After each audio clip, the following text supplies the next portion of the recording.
بالله من الشيطان الرجيم. بسم الله الرحمن الرحيم.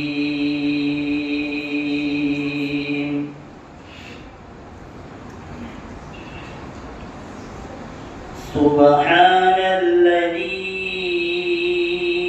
أسرى بعبده ليلا من المسجد الحرام إلى المسجد الأقصى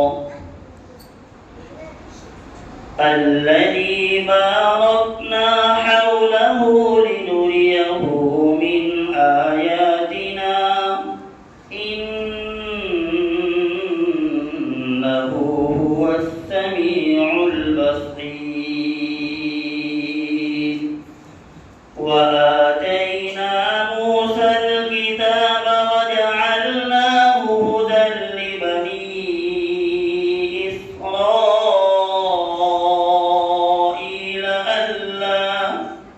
ألا تتخذوا من دوني وكيلا ذرية من حملنا مع نوح إنه كان عبدا شكورا. وقضينا إلى بني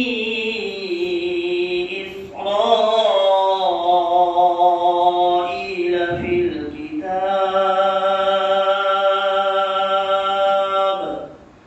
لتفسدن في الأرض مرتين ولتعلن علوا كبيرا.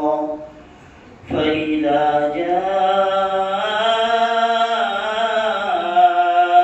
وعد أولاهما بعثنا عليكم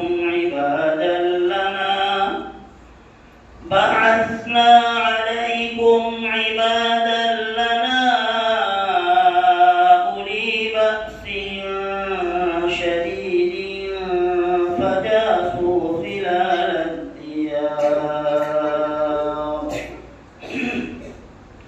وكان وعدا مفعولا. ثم رددنا لكم الكرة عليهم وأمددناكم بأموال وبنين وجعلناكم أكثر نفيرا.